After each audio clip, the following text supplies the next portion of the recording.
Praise the lord, హల్లెలూయా. ప్రభునందు ప్రియ దేవుని బిడ్డలారా, మరి యొక్క ఉదయకాలం ప్రభు మాటలు ధ్యానం చేసుకోవటం మనకెంతో ఆశీర్వాదకరం. మరి ప్రార్థనాపూర్వకంగా ప్రభు మనకిచ్చిన ధ్యానాంశంలోనికి వెళదాం. పరిశుద్ధ గ్రంథంలో నుంచి 145వ కీర్తన 21వ వచనమును చదువుకుందాం. నా నోరు యెహోవాను స్తోత్రము చేయును, శరీరులందరూ ఆయన పరిశుద్ధ నామమును నిత్యము సన్నుతించుదురు గాక. హల్లెలూయా. ఈ ఉదయకాలము లేచి ప్రభుని స్తుతిస్తూ ప్రభుని మహింపరుస్తూ మన దినచర్యను ఆరంభించినట్లయితే మనకెంతో ఆశీర్వాదం, మనకెంతో విజయం.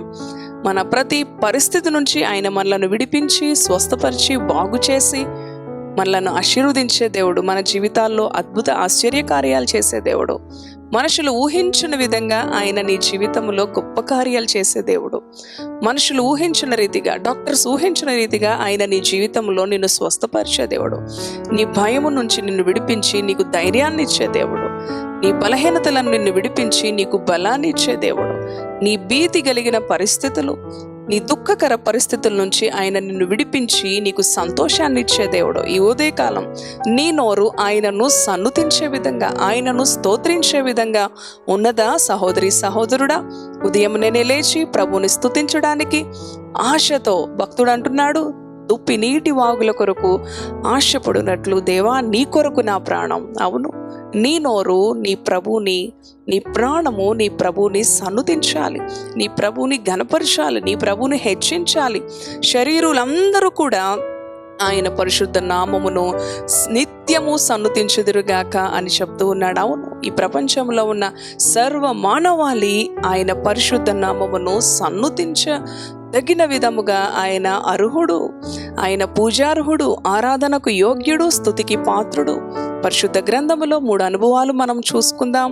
మొట్టమొదట యెహోషువ యెరికో గోడలను కూల్చివేయుటలో మరి 7 రోజులు వారు ఆ యెరికో గోడల చుట్టూ కూడా తిరుగుతూ ఉంటారు, ప్రదక్షిణ చేసుకుంటూ. ప్రియ దేవుని బిడ్డలారా, చూడండి 7వ రోజున మరి యెహోషువ ఎప్పుడైతే ఆజ్ఞాపిస్తాడో కేకలు వేయండి, మరి దేవుని స్తుతిస్తూ దేవుని ఘనపరుస్తూ ఉండగా దేవుడు ఊహించిన రీతిగా వారు ఏ యొక్క ఆయుధాన్ని వినియోగించలేదు ఆ యెరికో గోడలు కూల్చివేయటానికి. కేవలం వారి నోటినే ఆయుధంగా మలిచాడు దేవుడు. ప్రియ దేవుని బిడ్డలారా, ఎప్పుడైతే వారు నోరు తెరిచి ప్రభుని స్తుతిస్తూ ప్రభుని మహింపరుస్తూ ఆరాధిస్తూ వారు కొనసాగారో, మరి చూడండి గొప్ప ఆశ్చర్య కార్యం, అద్భుత కార్యం. అవును, మరి చూడండి ఈ రోజున ఒక గోడను కూల్చాలన్నా, ఒక మరి బిల్డింగ్ని కూల్చాలన్నా కూడా మరి ఎన్నెన్నో పరికరాలను మనము ఉపయోగించాలి కదండి. కానీ కేవలము మన జీవితాల్లో సాతానుడు ఎన్నో విధాలుగా మనలను కృంగజేస్తూ మనలను శ్రమకు గురి చేస్తూ ఉన్నప్పుడు మనము ఏ ఆయుధము మన నోటిని దేవుని స్తుతితో నింపుకొని దేవుణ్ణి ఆరాధిస్తూ దేవుని మహిమపరుస్తూ ఆయనను సన్నుతిస్తూ ఉండే విధంగా మన నోటిని సిద్ధపరచుకోవాలి. అపవిత్రకరమైన మాటలు మన నోట రాకుండా దానిని కాపాడుకోవాలి. పరిశుద్ధతతో మనము కాపాడుకొని ప్రభువుని సన్నుతించినట్లయితే ఆనాడు యెరికో గోడలను కూల్చివేసిన దేవుడు.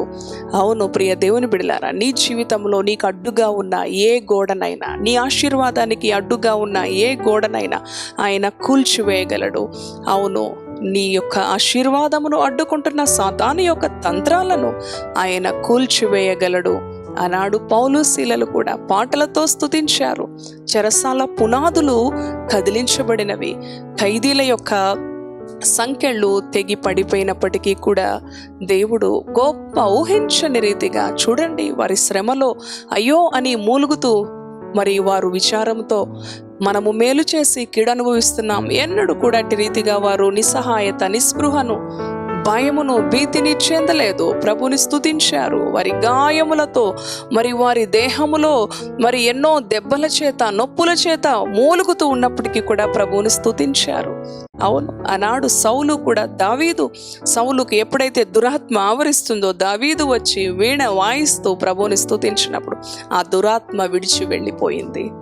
మన జీవితంలో మన నోరు ప్రభుని స్తుతిస్తూ ప్రభుని మహిమపరుస్తూ, అవును, నీ యొక్క నోటి నుంచి మంచి మాటలు, స్తుతి, దేవుని మహిమపరిచే మాటలు మరి శక్తిహీనమైన మాటలు, బలహీనమైన మాటలు, ఇది జరుగుతుందా, ఇది జరగదేమో, నా పరిస్థితి ఇంతేనేమో. అవును, మన మనస్సు ఏది అయితే మరి మన మనస్సులో అనుకుంటూ ఉంటామో అది జరుగుతూ ఉంటుంది.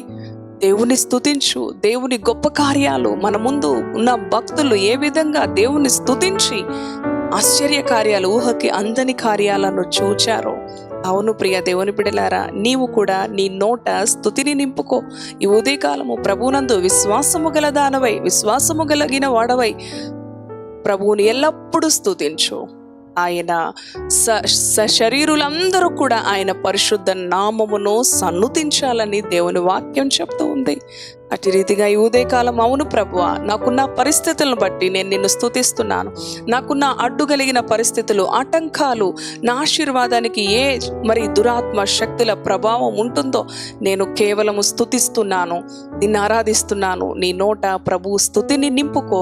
ఆయన నీకు గొప్ప విడుదల, గొప్ప ఆశీర్వాదం, గొప్ప ఆశ్చర్య కార్యం చేయడానికి సిద్ధంగా ఉన్నాడు.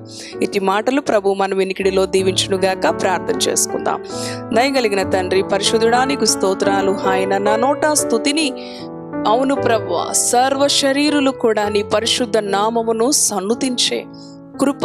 అవును తండ్రి, నాయన ఈ ఉదయకాలము నీ మాటలు విన్న బిడ్డలు, ఆనాడు ఎరుకో గోడలు కేవలము వారు నోరు తెరిచి కేకలు వేయుట ద్వారా, నిన్ను స్తుతించుట ద్వారా, పౌలు శీలలు బంధకాలలో ఉండి చెరసాల పునాదులు కదిలించబడినవి, వారి బంధకాలు ఊడి తెగి పడిపోయినవి స్తుతించుట ద్వారా. దావీదు, సౌలు దురాత్మ ఆవరించినప్పుడు వీణ తీసుకొని వాయిస్తూ ఉండగా, తండ్రి నాయన దురాత్మలు పారిపోయినవి ప్రభువా. తండ్రి, అటు రీతిగా తండ్రి నీ బిడ్డలు ఏ బంధకాల్లో ఉన్నారో, ఏ వేదనలో ఉన్నారో, ఏ దుఃఖంలో ఉన్నారో, స్తుతి అనే ఆయుధమును తండ్రి వారు ధరించుకొని వారి నోట నిత్యము నిన్ను గనపరిచి, నిత్యము నిన్ను సన్నుతించి, నిత్యము నిన్ను మాహింపరిచి, నిన్ను కొనియాడే కృపను నీ బిడ్డలకు అనుగ్రహించండి తండ్రి. ఆ నోటి నుంచి ఏ అపవిత్రకరమైన, దూషణకరమైన మాటలు రాకుండా నీ బిడ్డలను మీరే కాపాడమని, నీ యొక్క బిడ్డలకు ప్రభువా, వారు ఏ బంధకాలలో ఉండి విడుదలను కోరుతూ ఉన్నారో ఆ బంధకాల నుంచి శీఘ్రముగా తక్షణమే యేసు శక్తి కలిగిన నామములో స్తుతించుట ద్వారా వారికి విడుదలను అనుగ్రహించమని యేసు పరిశుద్ధ నామములో ప్రార్థిస్తున్నాను తండ్రి. ఆమేన్, ఆమేన్. Praise the Lord. God bless you. Thank you.